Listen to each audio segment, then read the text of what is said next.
მოგესალმებით ძვირფასო რადიო მსმენელებო, ეთერშია შუადღის პოლიტიკა FM 98-ზე და 5-ზე. ჩვენ მაუწყებლობთ რადიო სივრციდან, გაზაფხულის ქუჩის სტუდიიდან და ვაგრძელებთ მესამე სეზონს შუადღის პოლიტიკის, რომელიც უკავშირდება ადგილობრივი თვითმმართველობის არჩევნებს, მაგრამ დღეს ჩვენ ვილაპარაკებთ პარლამენტის შესახებ, იმიტომ რომ 26 ოქტომბერს შესრულდა 1 წელი მას შემდეგ, რაც ავირჩიეთ მე-11 მოწვევის პარლამენტი, მე გურამ ნიკოლაშვილი ვარ და დღეს ჩვენი სტუმარია ნინო წილოსანი, პარლამენტის ვიცე-სპიკერი და მიმდინარე საკითხებზე გავლენილ 1 წელიწადზე სწორედ მასთან ვილაპარაკებთ. საინტერესოა ის რაღაცნაირად ამ არჩევნებმა, ეხლა რომელიც ოქტომბერს ჩატარდა, თითქოს იქცა ერთგვარ დანამატად თუ გაგრძელებად თუ ინტენსაციად იმისა, რაც მოხდა 26 ოქტომბერს, ხო, იმიტომ რომ მას შემდეგ წარმოქმნილმა ამ პოლიტიკურმა კრიზისმა თუ ტურბულენციამ თუ პროტესტმა თუ ათასნაირი სახელი შეიძლება დავარქვათ, გააჩნია საიდან შევხედავთ ჩვენ ამ ყველაფერს. გარკვეულად ისევ გააჩინა რაღაც კითხვის ნიშნები და ამ არჩევნებმა ეს ყველაფერი დახურა. ამიტომ ეს 1 წელი იყო ძალიან საინტერესო. უპრეცედენტო იყო იმით, რომ ძალიან ლოგიკურად დასრულდა შარშა საპარლამენტო არჩევნები. ერთის მხრივ ქართულმა ოცნებამ შეინარჩუნა უმრავლესობა, რაც ბოლო წლების პოლიტიკის კვალობაზე იყო ძალიან ლოგიკური, მან მიიღო ხმათა ნახევარზე მეტი და მეორეს მხრივ თითქოს მთლიან პოლიტიკურ ველზე დაალაგდა ისეთი სურათი, როგორადაც რამდენიმე წლის წინ ადამიანები თვლიდნენ, რომ ეს იყო ყველაზე კარგი კონფიგურაცია, რომ არ ყოფილიყო აი ორ პარტიას შორის გაყოფილი ძალაუფლება, ხო, როგორც 10 წელია მანამდე და არამედ ბევრი სხვა პარტიაც ყოფილიყო და 4 ოპოზიციური პარტია მოხვდა პარლამენტში. შემდეგ გამოაცხადეს მათ ბოიკოტი, მიღებული 2/5 ხმებისა უბრალოდ გადაყარეს და შევიდნენ აბსოლუტურად შეიყვანეს ქვეყანა პოლიტიკურ კრიზისში თავისი ბოიკოტის მხრივ და ჩვენ მივიღეთ ერთპარტიული პარლამენტი.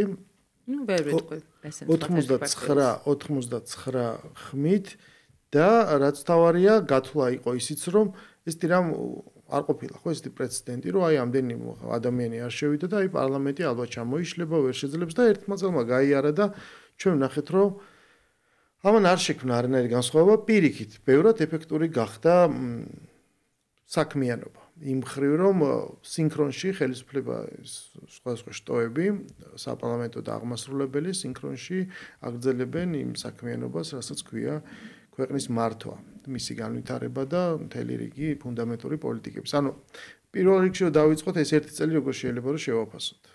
თქვენი გადმოსახედიდან, აი რაც გავიარეთ. მოგესალმებით გურამ, მივესალმებით ჩვენს მსმენელს, მაყურებელს. მე გურული მოუთმენლობით ასე ვთქვათ, ჩავერია შენს მონოლოგში. ჩვენ ეგეთი ფორმატი გვაქვს, ხო? ამიტომ უფრო თავისუფალი სტილის შეხვედრა გვაქვს, ამიტომ თავს მივეცი უფლება, თუმცა ბევრი საინტერესო აქცენტი გააკეთე და შევეცდები, რომ რაღაც ჩემს პასუხში ყველა მოვიცვა. რა თქმა უნდა, 1 წელი იმ უმნიშვნელოვანესი გადაწყვეტილებიდან და მე არ მინდა რომ ჩავიციკლოთ ამ რაღაცა ვიწრო დროის პერიოდში, რაც თუნდაც ვთქვათ უახლოესი 4-5 წელიწადია, ან ბოლო პერიოდში განვითარებული პროცესები, არამედ რაღაც უფრო ფართოდ საქართველოს ისტორიაში ერთ-ერთი საკვანძო მომენტი გამოიარა ჩვენმა ქვეყანამ ეხლა თავისი პრინციპული გადაწყვეტილებით და შეგვიძლია რომ ცოტა უფრო გავაფართოვოთ ჩვენი თვალსაჩინო და რაღაცნაირად ზუმაუთი გავაკეთოთ დროის ჭრილში. საქართველოს ხშირად მდგარა იმ არჩევანის წინაშე, რომ სხვა უფრო ძლიერ ძალას, უფრო ძლიერ იმპერიებს იმ მომენტში შესძლოა წარმატებულსაც, მოგებულსაც, გამარჯვებულსაც კონდეს სურვილი, რომ საქართველოს იმ დიდი შემადგენლობის, ან რაღაც იმ დიდი იდეის და კონცეფციის ნაწილი გამხდარიყო, მაგრამ ჩვენ ყოველთვის ვიბრძოდით, რომ ყოფილიყავით გამორჩეული, ინდივიდუალური და სუვერენული. ფაქტია, რომ მთელი ჩვენი ისტორია სწორედ ამ გმირობის და ამ მუდმივი, ასე ვთქვათ, ეგზისტენციური გადაწყვეტილების პროცესია, ამიტომ 26 ოქტომბერს, როდესაც ქართულმა ხალხმა იმ უპრეცედენტო და წარმოუდგენლად დიდი ზეწოლის ფონზე, რომელიც გარედან თუ შიგნიდან მომდინარეობდა, გააკეთა პრინციპული და ისტორიული არჩევანი, რომ საქართველოს ინარჩუნებს თავის, ასე ვთქვათ, იმ ფუნდამენტს, რაზე დგას ენა, მამული, სარწმუნოება და არა როგორც ნინო ლომჯარიებს უნდოდათ ენა, მამული, ერთობა, სარწმუნოების ამოგდება ამ, ასე ვთქვათ, სამეულიდან და რა თქმა უნდა, მიიღო ასევე პრინციპული და ეგზისტენციური გადაწყვეტილება, რომ ყველაფრის მიუხედავად, ვიზების გაუქმების მიუხედავად, გარედან ამ ხელა ზეწოლის მიუხედავად, იმ შესაძლო რისკების მიუხედავად, რომელსაც ყველა ვათვითცნობიერებდით, ჩვენთვის მნიშვნელოვანია ის, რომ ეს ქვეყანა იყოს სუვერენული, ამ ქვეყანას მართავდეს ხალხი დემოკრატიის პრინციპებიდან გამომდინარე, ქონდეს დემოკრატია და არა აგენტოკრატია და რა თქმა უნდა, ეს გადაწყვეტილებები განაპირობებდა უკვე ყველა შემდგომ პერიოდს და ჩვენც როგორც ხალხის არჩეულ ხელისუფალს და პარლამენტის წევრებსაც ძალიან გაგვიადვილდა შემდგომი ნაბიჯები, როდესაც უკან ყავს ამხელა ძალა და 2024 წლის არჩევნებში ქართული ოცნების მობილიზებული ამომრჩეველი თითქმის იდენტური იყო 2012 წლის არჩევნებისა, რაც იმაზე მიგვანიშნებს, რომ არანაკლებ პრინციპული და არანაკლებ ეგზისტენციური არჩევანის წინაშე იდგა ქართული ხალხი. ხო, 2012 წელს საინტერესოა შედარება, იმიტომ რომ გავიდა 12-13 წელიწადი, ამასობაში ახალი თაობები იზრდება, მოსახლეობა იცვლება და ეს მხარდაჭერა მაინც იგივენაირია, იმიტომ რომ ერთგვარად შეიცვალა ფრონტის ხაზი, ხო, თუ დაახლოებით 10 წლის განმავლობაში მიდიოდა ქართულ ოცნებასა და ნაციონალურ მოძრაობას შორის დაპირისპირება და მუდმივი რევანშისტული მცდელობა, რაღაცა რაც არ იცვლება, ეს არის ყოველ ჯერზე 10 არჩევნები ჩატარდა 2012 წლის ჩათვლით დღემდე და ეს არის ყოველ ჯერზე იმის მტკიცება, რომ ეს არჩევნები გაყალბდა, რომ არალეგიტიმურია და ასე შემდეგ, სხვა ფორმით. ყოველ ჯერზე ეს მცდელობა ვარდებოდა და რაც თავარია მოსახლეობის უმრავლესობა ხედავს, რომ ანუ თუ მეუბნები რომ რაღაცა მგელი იძახი და სად არის ეს მგელი? არ არის. სად არის გაყალბების ესე ვთქვათ მტკიცებულება და არ არის. ამიტომ მთელი ამ ხნის განმავლობაში გაირკვა და გამოიხადა ის, რომ ეს მხარდაჭერა არსებობს, მაგრამ ჩვენ ვნახეთ უპრეცედენტო გარეჩარევა. ერთადერთი მიზნით, რომ აქ უნდა შეიცვალოს ხელისუფლება. აი, რა შეიძლება უკავშირდებოდეს, ანუ როგორ შეიძლება ეს დავინახოთ, ანუ იყო ადრე რომ აი თქვენ რაღაცას გვაბრალებთ. და შემდეგ პროცესი ამას აჩვენებს ხოლმე რა, აი ახლანდელმა პროცესმა განსაკუთრებით 26 ოქტომბრის შემდეგ ზუსტად ერთ თვის განმავლობაში, ამას ეს 2020-შიც ვნახეთ, მაგრამ იქ პარლამენტის შეკრების დღეს მაინც აღიარეს, რომ არა ჩვენ შეგვეშალა დათვლაში და თორმე არჩევნები სწორად ჩატარდა. ეხლა პარლამენტის შეკრების დღესაც არ აღიარეს, რომ იქ არაფერი არ გაყალბებულა. ანუ ჩვენ გვესმის, რომ ადგილობრივი მოდი ესე ვთქვათ, სასარგებლო იდიოტები აბსოლუტურად საჭიროა იმისათვის, რომ აი ეს რაღაცა საგამზირეთ ხალხი გაიყვანო, წინა ფლანგზე იყვნენ, მაგრამ ეს ხალხიც ხო უნდა ხვდებოდეს, ვიღაცა იყენებს თუ არ იყენებს, ან პასუხისგებლობა რომ მისია, თუ რაღაცას ბოიკოტს გამოუცხადეს ამ პროცესში შევა, ეს მის კისერზე გადაივლის, უნდა გარედან იყოს ეს ჩამოწოდებული. თუმცა მეორე მხრიდან გარე წამქესებლობასაც, რა თქმა უნდა, თავისი მნიშვნელობა აქვს. ანუ ეს როგორ შეიძლება ჩვენ ავწონ-დავწონოთ, შევადაროთ, ხედავთ თუ არა იმაზე მეტ გარეჩარევას კონკრეტული სცენარის განსავითარებლად და რატომ? ესე იგი, უკრაინაში ომის დაწყების დღიდან იმდენად დავიწროვდა საზღვრები და გეოგრაფია იმდენად უკვე აღარ ნიშნავს. ფაქტობრივად, რაც ჩვენს მიმართ ხდება, შეიძლება იმის რაღაცა დიდი ვერსია არის, რაც 2012 წლამდე საქართველოში ხდებოდა. ანუ ადგილობრივი ლოკალური ნაცები უცბად გაფართოვდნენ თავისი მასშტაბით და რეალურად ეს ნიღაბი ჩამოიხსნა ყველა ძალამ, რომელიც ადგილზე თუ საზღვარგარეთ მოქმედებს და უცბად ეს ყველა გაერთიანდა და დაირაზმა საქართველოს წინააღმდეგ. გულწრფელად გითხრა, აი ამ ბოლო პერიოდში კიდევ უფრო გამიმწაბდა შეგრძნება, რომ მართლაც დემოკრატიის, როგორც მართლობის პრინციპის სერიოზული ცვლილება, ანუ shifting-ი უნდათ გაეკეთებინათ და ეს ცვლილება უნდა მომხდარიყო გავლენიანი ჯგუფების მხრიდან ქვეყნების მართვის კუთხით.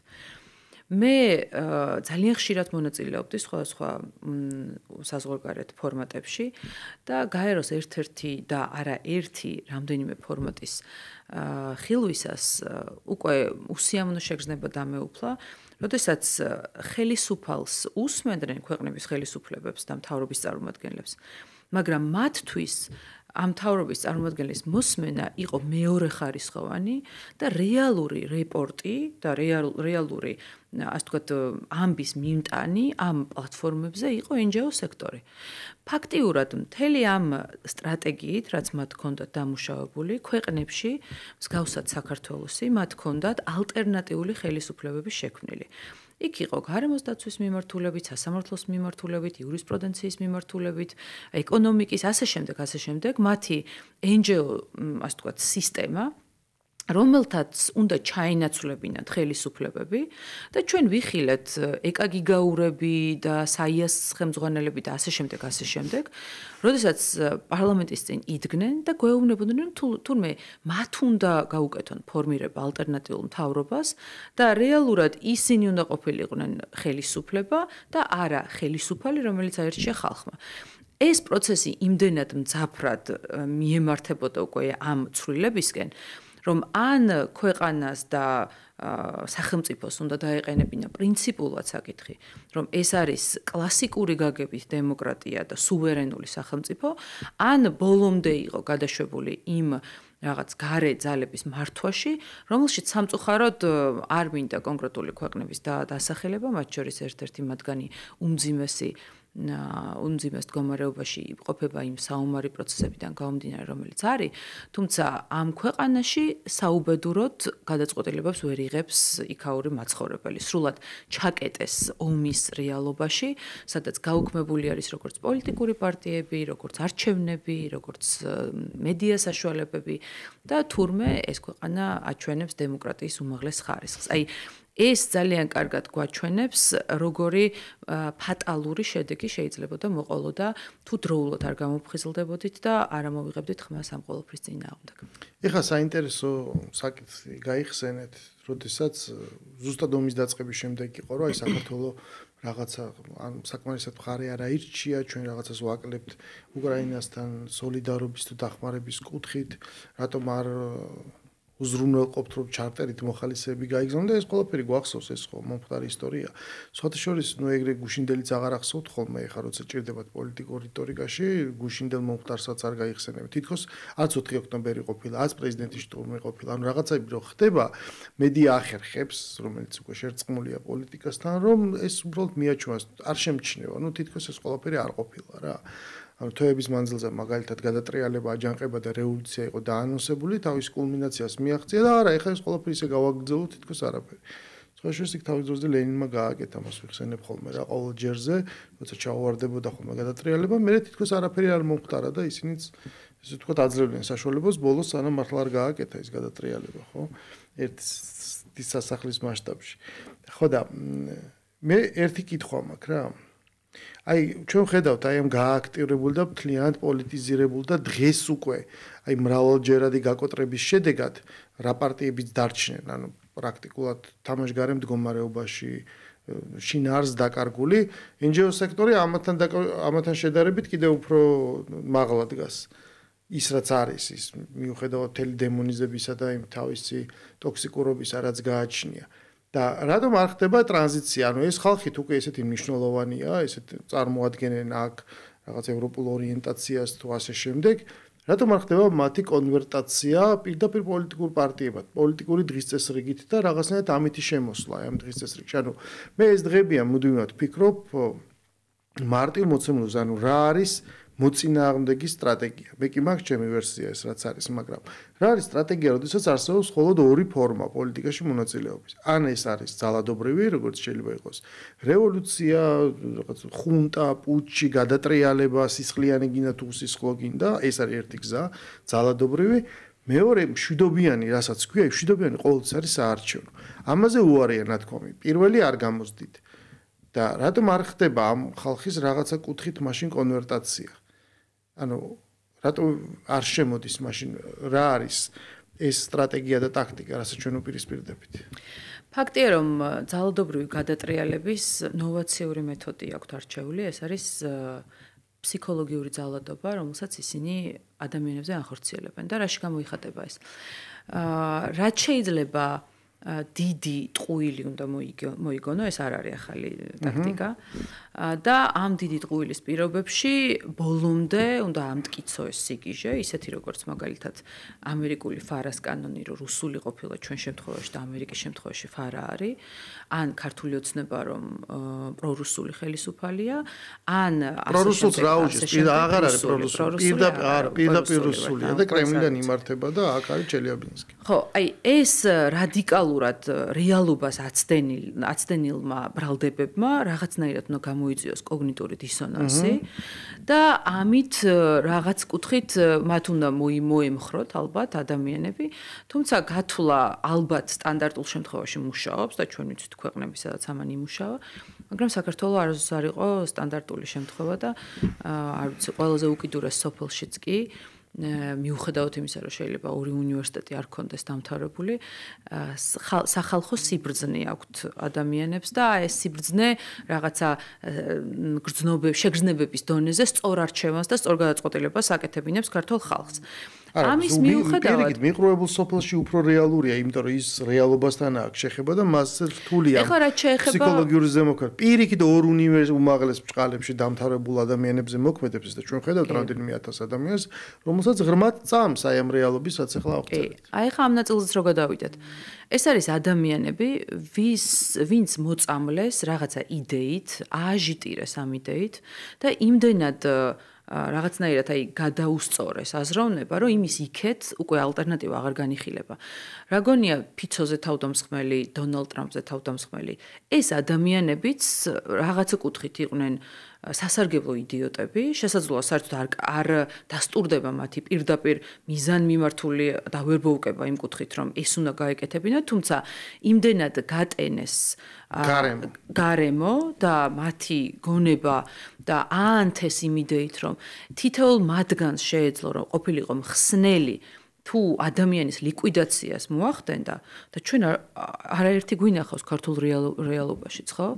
ნუ მარტო ბატონი გედევანის თუ არ ვიცი სწორად ვამბობ სახელს ინტერვიუ რა დღირს, რომ დაწვას გვიპირებს და არ შევეცოდებით არც ერთი ჩვენგანი.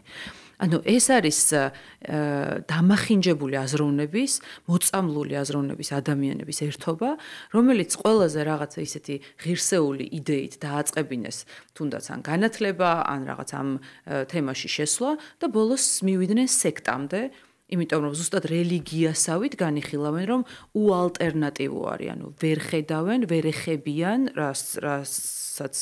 რისიც წამთ, მაგრამ წამთ თვალდახუჭული და ბრმად. და ჩვენ თქვით, რომ ამ ყველაფრის რწმენას რჩებით ჩვენს რწმენაზე და ეს ჩვენი სარწმუნოება, რომელიც საუკუნეების მანძილზე გადაარჩენდა ამ ქვეყანას, თავისი ყველაზე გამორჩეული ან ფილოსოფიურად დახვეწილი პოსტულატებით, გულისხმობ ანუ ქრისტიანულ პოსტულატებს, გადაგვარჩენს ეხლაც. ანუ პრინციპში ბევრმა რაღაცამ განაპირობა, რომ ამ დიდ ბრძოლაში საქართველოს გაიმარჯვა ქართველი ხალხით.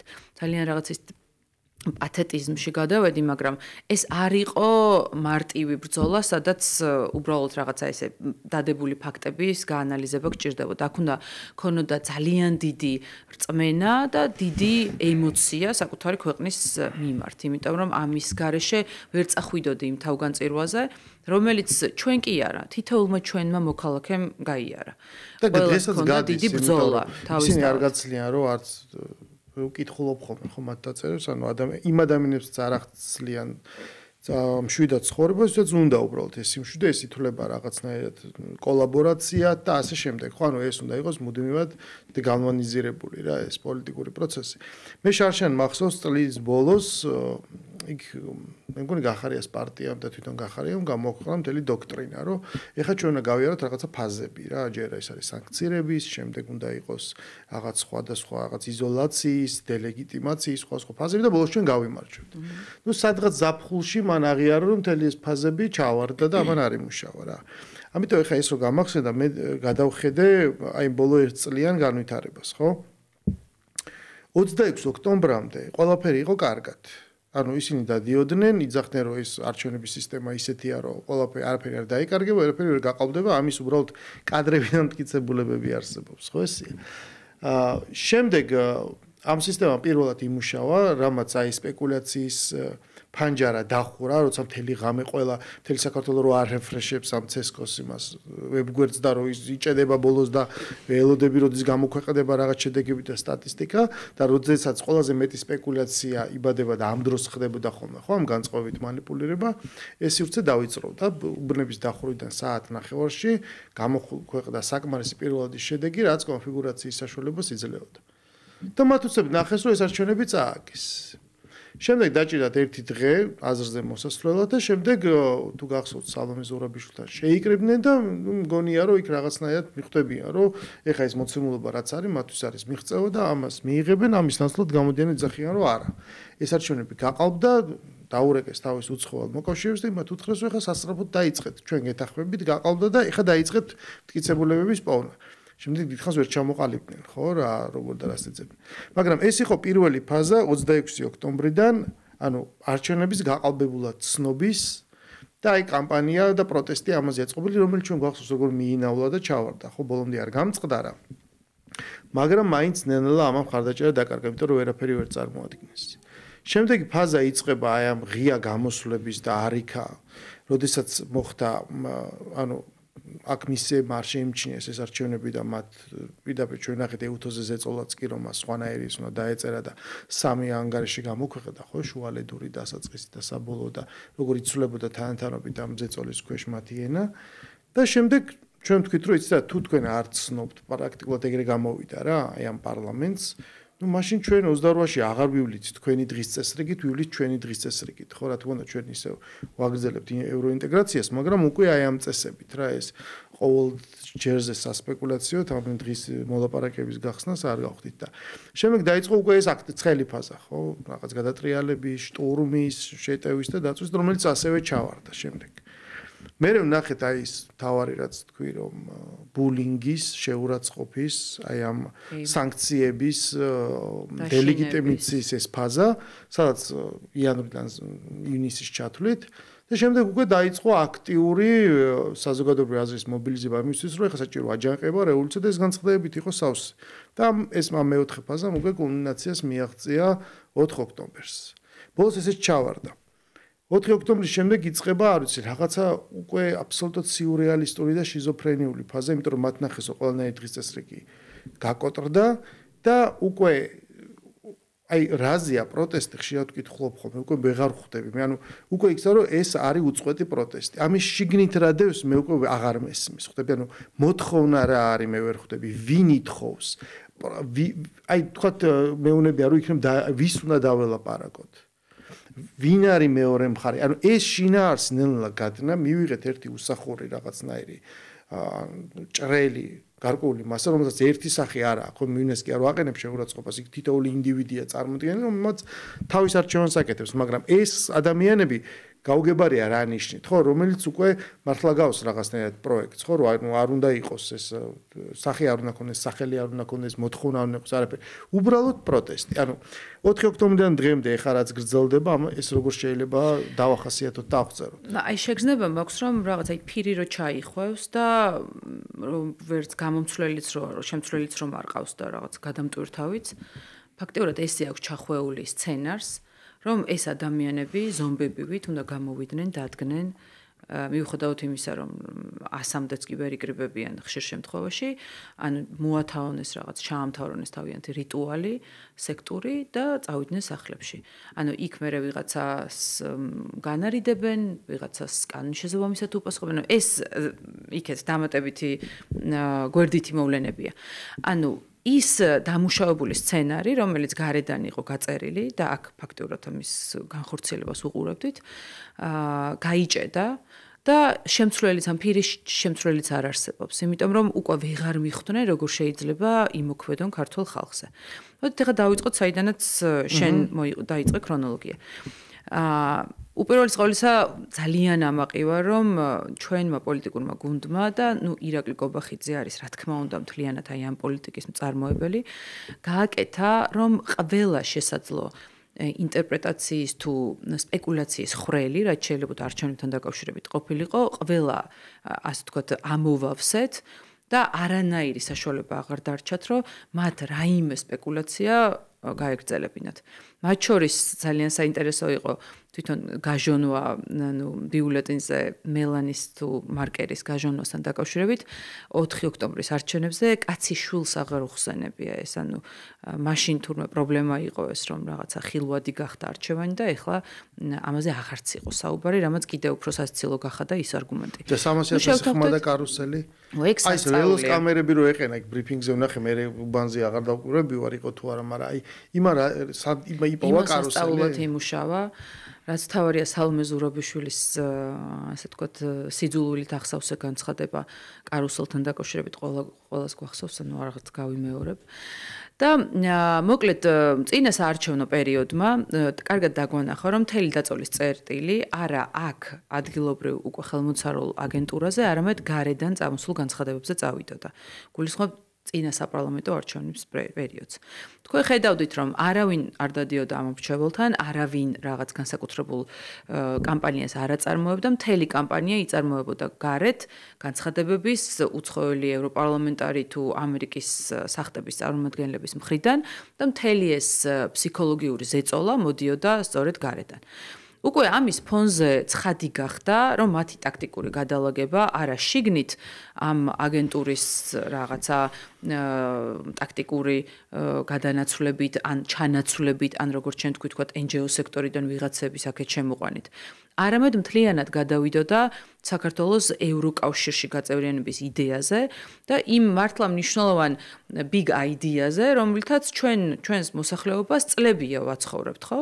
ანუ ასოცირების ხელშეკრულების ხელმოწერიდან, რომელიც ჩვენ დავიწყეთ, დღემდე, ანუ ქართული ოცნება არის, ვინც ევროკავშირში გაწევრიანების იდეის პოპულარიზაციას ახდენს და მთელი ამ პერიოდის მანძილზე კვლევებით სტარტება, როგორ იზრდებოდა მოსახლეობაში ევროკავშირში გაწევრიანების მხარდამჭერთა რაოდენობა და ეს იყო ზუსტად ჩვენი დამსახურება, რომ ამ იდეით ავანთეთ და რაღაცნაირად მოვაწონეთ ადამიანებს, მიუხედავად იმისა, რომ ამ იდეას ბევრი დეფექტი აქვს და ბევრი ხარვეზი და მათ შორის პრობლემა, თუნდაც ფერმერების, რეგულაციების, ეკონომიკის, მწვანე ეკონომიკის, ბევრი კუთხით. მაგრამ ამაზე არც ვლაპარაკობდით, იმდენად მნიშვნელოვანი იყო, რომ ერთი დიდი ძლიერი ეკონომიკური პოლიტიკური ოჯახის ნაწილი გამختارიყავით.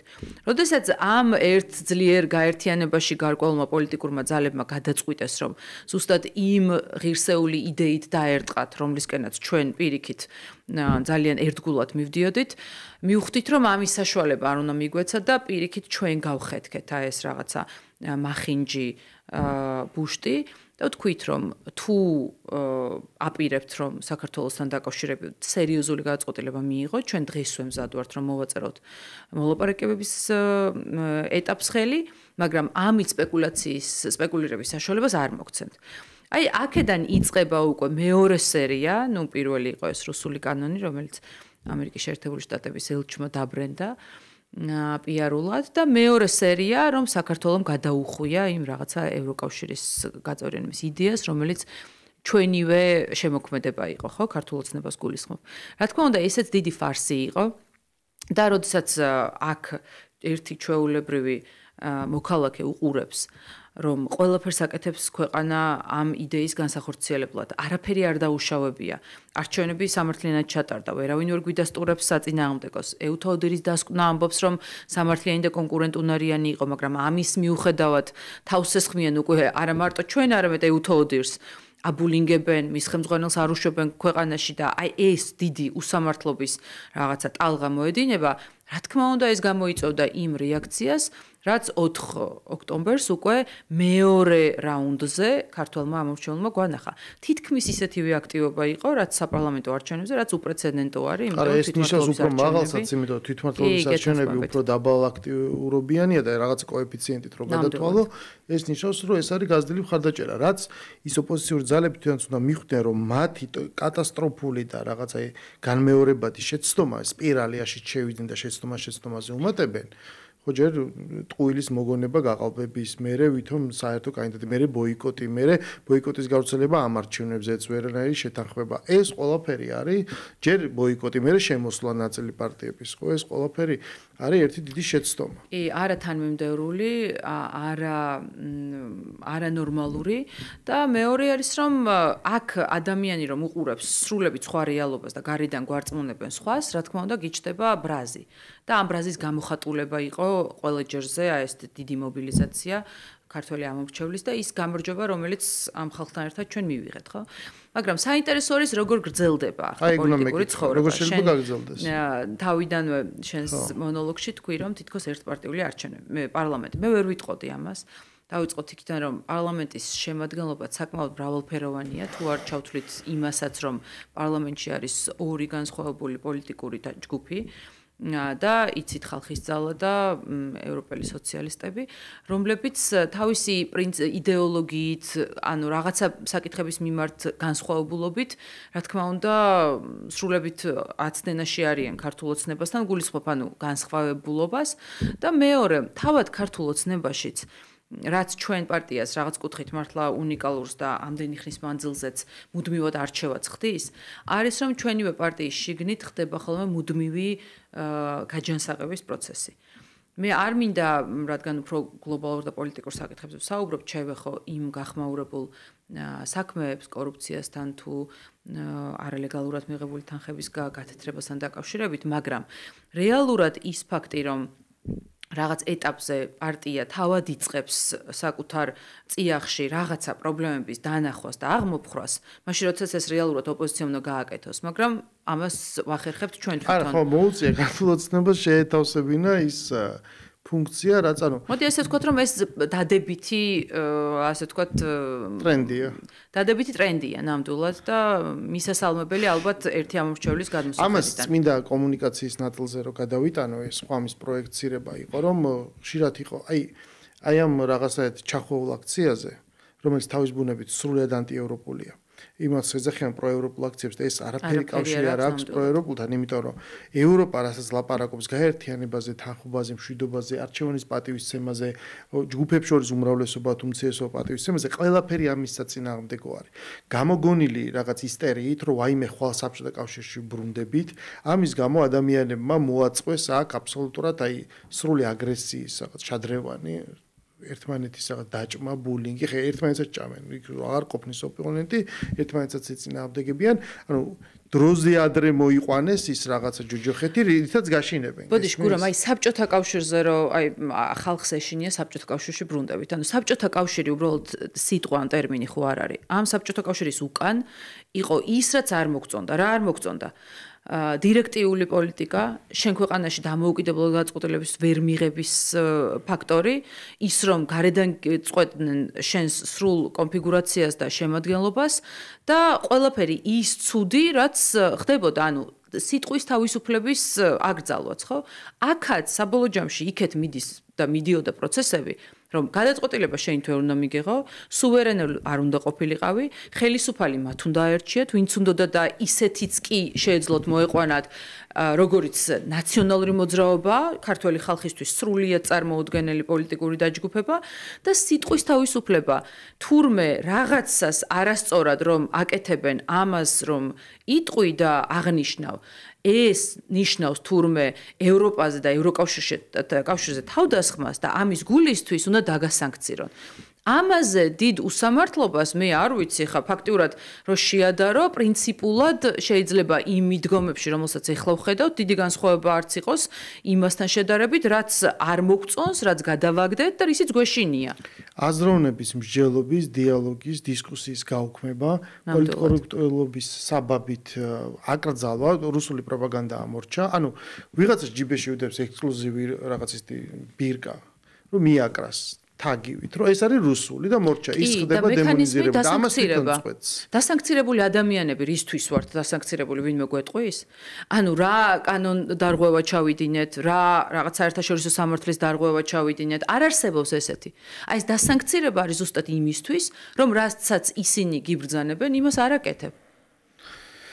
კი ბატონო, ანუ ეს მოცემულობა ამ ხრივ არის სწორედ ეს, მაგიტომაც არის ეს ყველაფერი. შინა არა მარტო გარეგნულად, შინაარსობრივადაც ანტიევროპულია და რაღაცა ბუათი, როცა გაშინებენ, ჯერ არ მისულხარ, ანუ არც მიხვდე, ხვალ იცოდეთ გვიან იქნება. ამიტომ დღესვე უნდა დადგეს ეს ჯოჯოხით და თუ ამ ქვეყნის განვითარებას რამე აფერხებს, ის რაც საჭიროა, ზუსტად ისინი არიან მოქმედი გმირები, ვინც ამას აფერხებს. ეხლა უკვე აბსოლუტურად გაუგებარი პრინციპი. ანუ მარტივ კითხვაზე მაქვს ვითხოვ პასუხს რა, თუ კი ოპონენტი არსებობს, რომ სულ არსებობს ორ გზას იცნობს სამყაროს, ხო, ძალადობრივს, მშვიდობიანს. ერთი არის დამხობა, მეორე არჩევნები. ამას ვერ აკეთებ. მაშინ თქვი რომ აი სანამ არ გავაკეთებ ლენინივით, მანამდე ეს უნდა ვცადო, კიდევ ბოლომდე ეს არის, ამას ნიშნავს. ან არის მეორე მშვიდობიანი, რომელზეც ასე უარი გაქვს ნათქვამი და ნუ მაშინ რა გინდა? შესაბამისად, თუ კი ვინმეს პრეტენზია აქვს რაღაცა რეპრესიულ პოლიტიკაზე, რომელიც ძალიან მშვიდობიანად ცდილობს, რომ ეს შეინარჩუნოს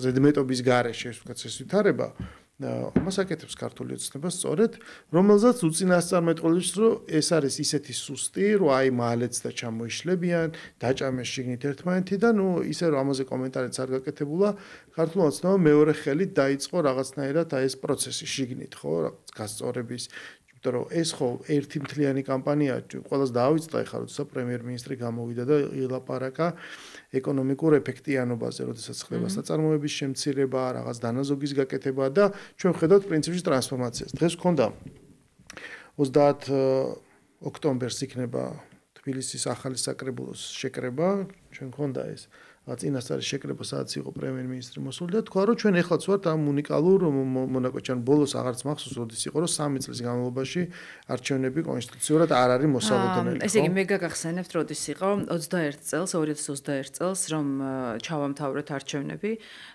ქონდა ძალიან კარგი განცდა, რომ 2024 წლამდე, ანუ 3 წელი არ უნდა ყოფილიყო არჩევნები და ეს იქნებოდა რაღაც ამ პოლიტიკური ცხელი მომენტებისგან დაცლილი პერიოდი, როდესაც ჩვენ უნდა გვეშენებინა ეკონომიკა, რეფორმები გვეკეთებინა სხვადასხვა დარგობრივი მიმართულებით, მაგრამ 2022 წლის უკრაინაში მიმდინარე. და თებერვალში რამდენიმე თვე გავიდა. ხო, აი ძალიან მალევე, აი ეს იმედი, რომ რაღაცა მომენტი ეს ქვეყანა მოისუნთქებდა ამ პოლიტიკური დაძაბულობისგან, მოკლედ ასე ვთქვათ, უკვე გადაგვიწურა და შევედით ახალ ურთულეს დაძაბულობის ფაზაში, რომელიც დღეს შესაძლოა მინელდა იმიტომ, რომ სერიოზული ტექტონიკური ძვრები დაიწყო ამერიკის შეერთებული შტატებში დონალდ ტრამპის არჩევის შემდგომ და სრულებით შეიცვალა სახტების და მთლიანად ტრამპის ადმინისტრაციის დამოკიდებულება იმ პროცესების მიმართ, რომელიც ჩვენ გვაზიანებდა.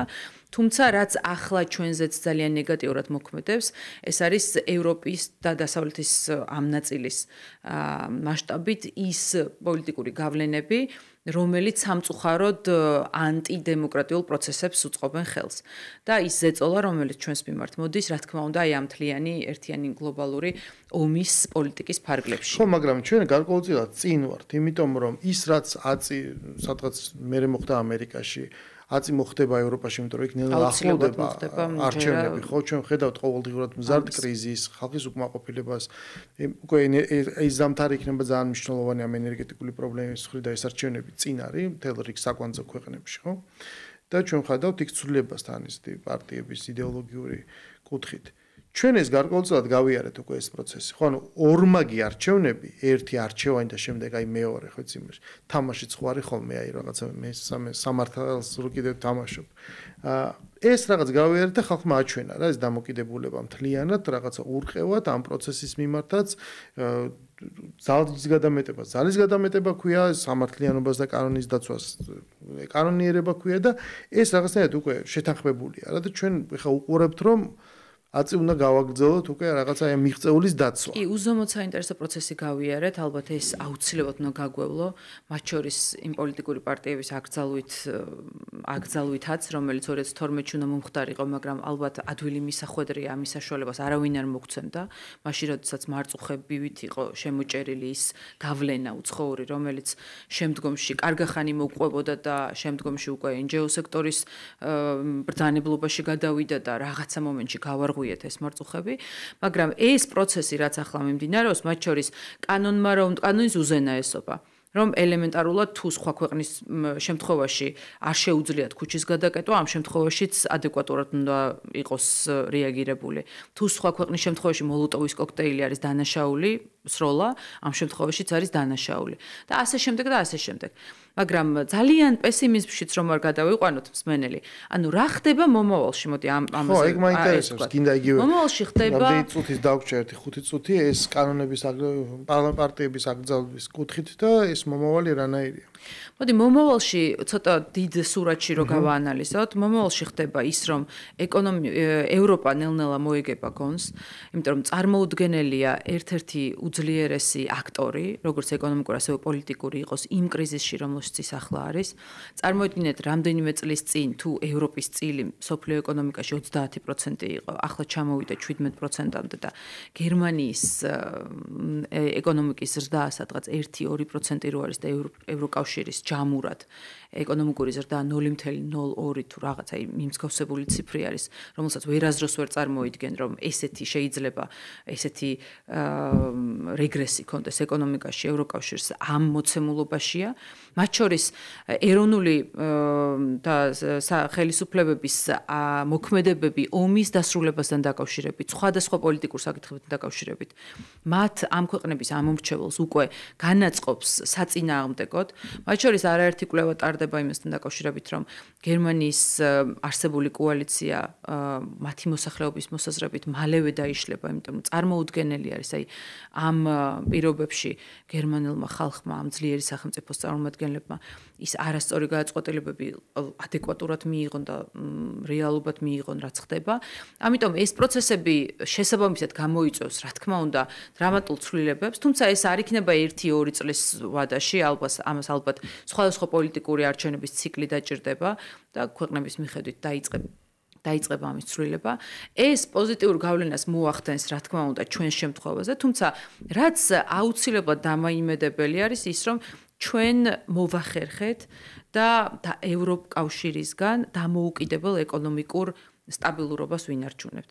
მიუხედავად იმისა, რომ ბევრი ასე ვთქვათ დამტყმელი მექანიზმი გამოიყენეს ჩვენს წინააღმდეგ, ეკონომიკა არის იმდენად სწორად აწყობილი და მათ შორის ბაზრები დივერსიფიცირებული, რის გამოც ჩვენ ასევე გვაკრიტიკებდნენ თუ გაიხსენებთ ჩინეთთან თანამშრომლობის, სხვადასხვა ქვეყნებთან თანამშრომლობის გამო, რომ ჩვენი ეკონომიკა არის სტაბილურად მზარდი, მსოფლიოს მასშტაბით ნომერ მეორე ეკონომიკური ზრდის ქვეყანა ვარ და ევროკავშირის მასშტაბით ნომერ პირველი.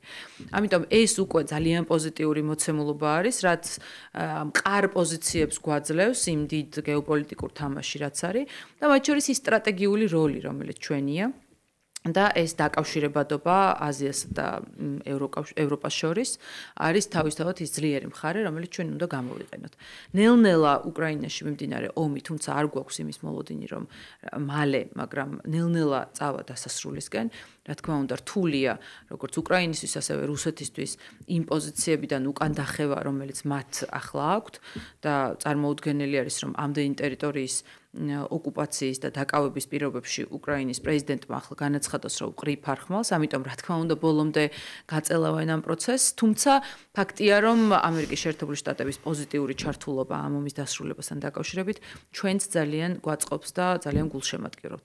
ამიტომ ერთია, რომ ქვეყნის შიგნით ჩვენ ვიყოთ მყარად და ქართველი ამომრჩეველი იდეოლოგიურად საკმაოდ სწორად და პოზიტიურად აზროვნებს.